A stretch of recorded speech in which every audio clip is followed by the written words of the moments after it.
Assalamu alaikum students. Today our topic is ionization energy.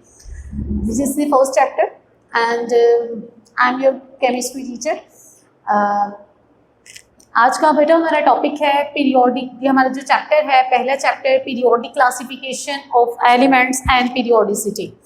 The first topic is that ionization energy. The topic number is 1.3.2. We already knows about that the ionization energy. हमने पिछली classes में ionization energy को discuss किया हुआ है, तो पहले जो भी डिस्कस किया हुआ है उसको थोड़ा सा और अच्छे से ज़रा डिस्क्राइब करते हैं. आपने 9th क्लास में ये डिस्कस किया था कि आयनाइजेशन एनर्जी होती है, ये सारी फिजिकल प्रॉपर्टीज़ हैं एक एटम की, ठीक है. तो यहाँ पे हम आयनाइजेशन एनर्जी को डिस्कस करते हैं कि आयनाइजेशन एनर्जी होती क्या है. अकॉर्डिंग टू बुक चलते हैं ज़रा. The ionisation energy of an element is the minimum quantity of energy which is required to remove one electron from the outermost shell of its isolated gaseous atom in its the ground state. Ionisation energy किसी भी element की बेटा वो energy होती है जिसमें minimum quantity of energy, मतलब थोड़ी सी एनर्जी हमें उसको प्रोवाइड करनी पड़ती है ताकि हम रिमूव करवा दें आउटर मोस्ट शेल में से. क्या करें? आउटर मोस्ट शेल में से हम क्या करें? एक इलेक्ट्रॉन को रिमूव करवा दें. इस इलेक्ट्रॉन को रिमूव करवाने के लिए जितनी एनर्जी रिक्वायर्ड होती है उस एनर्जी को बोलते हैं आयोनाइजेशन एनर्जी. और दूसरी बात ये कि गैसियस स्टेट, हम लोग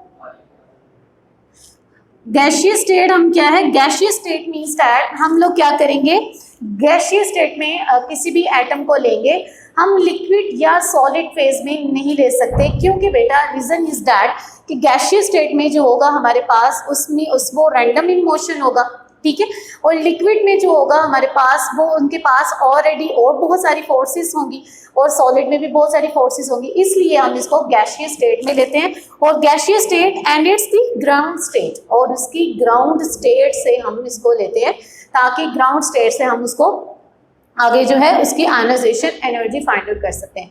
आसानी से बात समझने का यही तरीका है कि हमारे पास आयनाइजेशन एनर्जी उसको कहते हैं जिसमें हम अपने जो इलेक्ट्रॉन जो है एक एटम का, अपने एक एटम के इलेक्ट्रॉन में से शेल में से एक इलेक्ट्रॉन को रिमूव करवा सकते हैं और उसके लिए एनर्जी रिक्वायर्ड होती है. अब एनर्जी क्यों रिक्वायर्ड होती है? एनर्जी बेटा इसलिए रिक्वायर्ड होती है क्योंकि जाहिर है अब जो हमारे पास एटम है उसके पास एक न्यूक्लियस भी मौजूद है और न्यूक्लियस का होल्ड है उस एटम के ऊपर, ठीक है. और न्यूक्लियस जब अपने एटम को होल्ड करता है, for example that this one is atom, ठीक है, ये एटम है हमारे पास, ये न्यूक्लियस है मिड में और ये बेटा इसके पास इलेक्ट्रॉन पड़ा हुआ है, इसके ऊपर होल्ड है इसका, ठीक है. इसके ऊपर होल्ड की वजह से हमारे पास क्या है? इसको एनर्जी प्रोवाइड करेंगे हम लोग. जब एनर्जी प्रोवाइड करेंगे तब ये हमारे पास क्या होगा? एक इलेक्ट्रॉन जो है वो लॉस करने की सलाहियत रख देगा, ठीक है. जैसे कि हमारे पास बेटा सोडियम को लेकर चलते हैं, तो सोडियम क्या है हमारे पास? सोडियम एक मेटल है. अगर आपको पता हो कि सोडियम जो है हमारे पास एक मेटल है और उसके बाद सोडियम का एटॉमिक नंबर जो है वो 11 है. क्या है? 11. सोडियम का एटॉमिक नंबर है 11, ठीक है. अब देखिए बेटा जी, यहाँ पे जो आयनाइजेशन एनर्जी जो है इसमें से इलेक्ट्रॉन को रिमूव करवाना, जब इसमें से इलेक्ट्रॉन को रिमूव करवाने के लिए एनर्जी प्रोवाइड की गई, तो कितनी एनर्जी प्रोवाइड की गई? हमने इसकी आयनाइजेशन एनर्जी आई है 496 किलो जूल्स पर मोल, ठीक है. लेकिन ये बात भी है कि हमारे पास जो है मैग्नीशियम जो है उसकी आयनाइजेशन एनर्जी जो है सोडियम से ज़्यादा है, ठीक है, सोडियम से ज़्यादा है. तो हमारे पास जिसके पास जितने ज़्यादा इलेक्ट्रॉन होंगे, ठीक है, उसका क्या होगा? उसके ऊपर जो है आयनाइजेशन एनर्जी ज़रा कम लगेगी उसके, क्योंकि न्यूक्लियस का होल थोड़ा वीक होगा.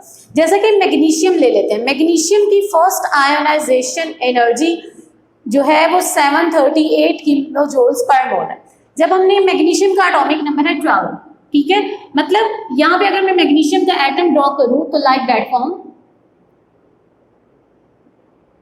ये हमारे पास फर्स्ट शेल है, ठीक है, फर्स्ट शेल, ये सेंटर, उसके बाद दो, तीन, चार, 5, 6, 7, 8, 8 इलेक्ट्रॉन सेकेंड शेल में, और उसके बाद और ये 2 इलेक्ट्रॉन्स। ठीक हो गया। अब हमारे पास जो है, जैसे ही हमने इसको आयनाइजेशन, इसको एनर्जी प्रोवाइड की, हमने इसको एनर्जी प्रोवाइड की, कितनी एनर्जी प्रोवाइड की हमने इसको 738 किलो जूल्स पर मोल एनर्जी प्रोवाइड की, और फिर उसमें से एक इलेक्ट्रॉन जो है वो निकल गया। बेटा जब हमारे पास इसमें से एक इलेक्ट्रॉन निकल गया है, तो यहाँ पे हमारे पास नेक्स्ट, ये मैं कह सकती हूँ first ionisation energy of the magnesium, and this next क्या हो गया, सेकंड आयनाइजेशन एनर्जी। देखिए सेकंड आयनाइजेशन एनर्जी जो है वो क्यों हायर, क्वेश्चन आ जाता है पेपर में, why second ionisation energy of the magnesium is higher as compare to the first ionisation energy. तो रीजन इज दैट बेटा कि जब हमारे पास ये मैग्नीशियम एटम है, मैग्नीशियम के ऊपर हमने एनर्जी लगाई, एनर्जी जो होती है हीट की फॉर्म में भी होती है और फोटोन की फॉर्म में भी हम अप्लाई कर सकते हैं, लेकिन अभी मैं आपको बताऊंगी जस्ट हीट की फॉर्म में, क्योंकि आपका सिलेबस अभी हीट की फॉर्म पे ही बेंच है। यहाँ पे क्या है हमारे पास, यहाँ पे एक इलेक्ट्रॉन रिमूव हो चुका हुआ है, ठीक है, एक इलेक्ट्रॉन रिमूव हो चुका हुआ है। तो यहाँ पे आपने पहले पढ़ा हुआ है कि हमने number of proton is equals to number of electron, है ना, number of proton is equals to number of electron. तो यहाँ पे जब हमारे पास एक इलेक्ट्रॉन इसका निकल गया, तो इसमें नंबर ऑफ प्रोटॉन ज्यादा हो गए, नंबर ऑफ प्रोटॉन ज्यादा हो गए, नंबर ऑफ प्रोटॉन जब ज्यादा हो गए तो फिर उसके पास नंबर ऑफ इलेक्ट्रॉन तो कम हो गए। इट्स मींस दैट इसके ऊपर पॉजिटिव चार्ज जो है वो क्या हो गया है, इंक्रीज हो गए, और पॉजिटिव चार्ज के होने की वजह से सेकंड इलेक्ट्रॉन जो है जब वो जाएगा तो उसको ज्यादा एनर्जी, क्योंकि न्यूक्लियस का होल्ड अब जरा स्ट्रॉन्ग हो गया, न्यूक्लियस का होल्ड जब स्ट्रॉन्ग हो जाता है, मतलब कि टोटल नंबर ऑफ इलेक्ट्रॉन तो उसमें 12 थे, लेकिन अब 11 रह गए, यहाँ पे 11 इलेक्ट्रॉन्स हैं अब इसके पास, लेकिन नंबर ऑफ प्रोटॉन 12 ही है, ठीक है। तो न्यूक्लियस का होल्ड, ये जो एटम है, ये हमारे पास जो आयन बना है, इसके ऊपर पॉजिटिव चार्ज ज्यादा है, पॉजिटिव चार्ज ज्यादा होने की वजह से न्यूक्लियस का होल्ड भी ज्यादा है, थोड़ा ज्यादा हो गया पहले से। अब क्या हो गया हमारे पास, मैग्नीशियम के ऊपर जब हम उसके सेकंड इलेक्ट्रॉन रिमूव करवाएंगे तो क्या होगा हमारे पास, हम इसको 1451 किलो जूल्स पर मोल एनर्जी रिक्वायर्ड करेंगे, देन हमारे पास जो है क्या होगा, इलेक्ट्रॉन जो है वो रिमूव होगा। तो this is the basic reason. जैसे कि क्वेश्चन आ जाता है पेपर में, बड़ा इंपॉर्टेंट क्वेश्चन है, why second ionisation energy is higher than that of the first ionisation energy due to this reason. ठीक हो गया। अब अकॉर्डिंग टू ग्रुप चलते हैं बेटा, हमारे पास पूरे पीरियोडिक टेबल में एक ग्रुप्स हैं और एक पीरियड्स हैं, ठीक है। हमने एलिमेंट्स को इस तरह से डिस्ट्रीब्यूट किया है कि ग्रुप्स बना दिए गए हैं और पीरियड्स बना दिए गए हैं। ग्रुप्स में जब चलते हैं तो हमारे पास क्या है, आयनाइजेशन एनर्जी को डिस्कस करते हैं। ग्रुप में जब बेटा हम टॉप टू बॉटम चलेंगे, क्या करेंगे,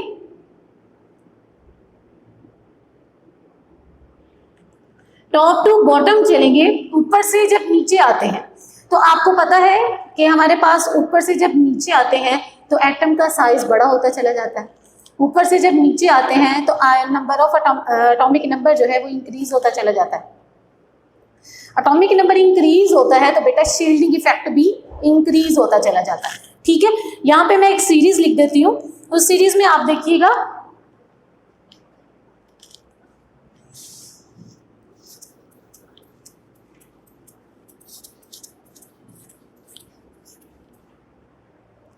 हमारे पास है टॉप टू बॉटम। जब हम टॉप टू बॉटम चलेंगे ग्रुप्स में क्या होगा,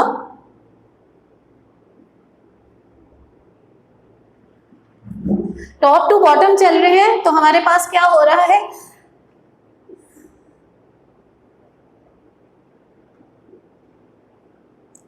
atomic size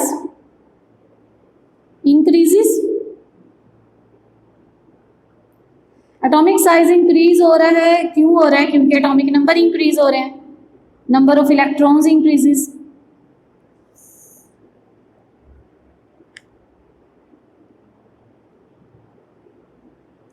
number of electron increase होंगे तो बेटा शील्डिंग इफेक्ट भी ज्यादा होगा।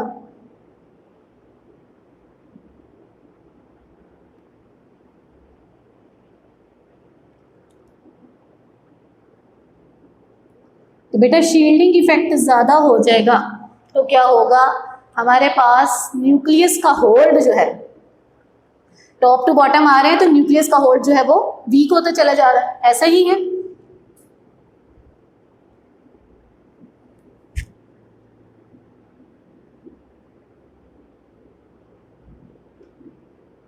और उसके बाद आयोनाइजेशन एनर्जी डिक्रीजेस। समझ आ गई?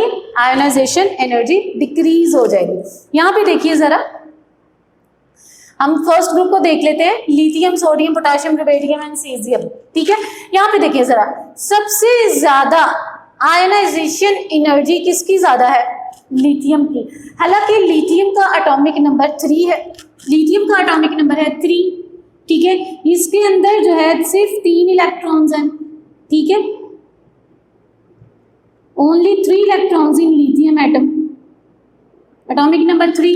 लेकिन सोडियम का देखें, सोडियम की आयनाइजेशन एनर्जी कम है। क्यों कम है? क्योंकि हमारे पास जो है, हमने पढ़ा है कि जैसे हम टॉप टू बॉटम आते हैं, आयनाइजेशन एनर्जी क्या होती है? डिक्रीज होती है। क्या होती है?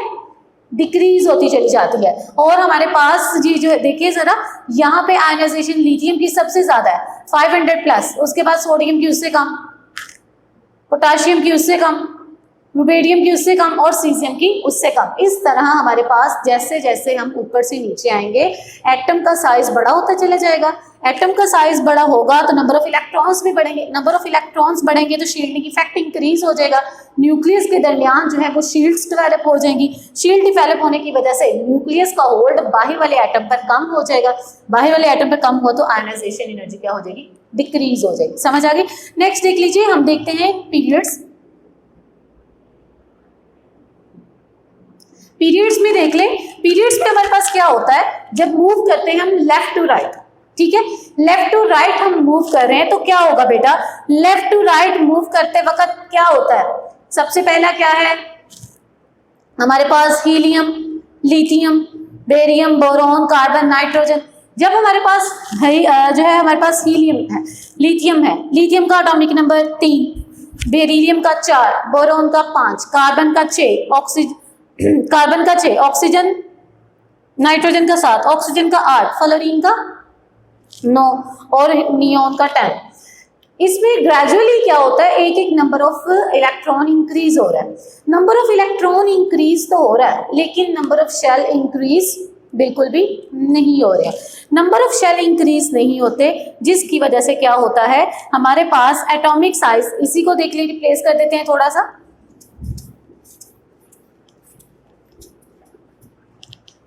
पीरियड्स में क्या होता है,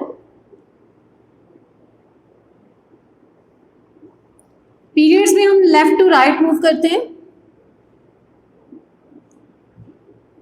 लेफ्ट टू राइट मूव करने के बाद बेटा हमारे पास क्या है, एटॉमिक नंबर इंक्रीजेस,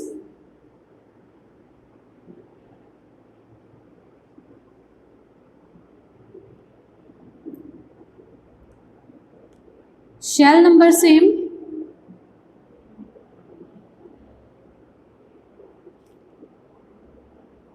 ठीक है। और उसके बाद क्या है, हमारे पास शील्डिंग इफेक्ट क्या होगा, इसमें ज्यादा ही होगा कि कम होगा? शील्डिंग इफेक्ट जो है सेम है ना, शेल तो इंक्रीज हो ही नहीं रहे, तो फिर क्या होगा, हमारे पास शील्डिंग इफेक्ट इसका ज्यादा होगा और इसकी कम होगा, और आयनाइजेशन एनर्जी इसकी कम होगी। आयनाइजेशन एनर्जी जो है इंक्रीज हो जाएगी। ठीक है, इसकी आयनाइजेशन एनर्जी इंक्रीज होगी। तो सबसे पहले देख लीजिए लिथियम की, लिथियम जो है सेकेंड ग्रुप का फर्स्ट मेंबर है। लिथियम की आयनाइजेशन एनर्जी देखिए, यहाँ पे हमने एटॉमिक नंबर लिखा है एक्स एक्सिस पे, और वाई एक्सिस पे हम ले लेते हैं आयनाइजेशन एनर्जी। ठीक है, तो वाई आयनाइजेशन एनर्जी जो है हमारे पास जो है लिथियम की कितनी है 500, उसके बाद बेरिलियम की उससे ज़्यादा, बोरोन की उससे ज़्यादा, कार्बन की उससे ज़्यादा, नाइट्रोजन, हीलियम, नियोन उन सब की उससे ज़्यादा। तो इस बात से ये साबित होता है कि जब हम मूव करते हैं लेफ्ट टू राइट तो क्या होता है, आयनाइजेशन एनर्जी इंक्रीज होती है, और जब हम मूव करते हैं टॉप टू बॉटम तो हमारे पास आयनाइजेशन एनर्जी क्या हो जाती है, डिक्रीज हो जाती है।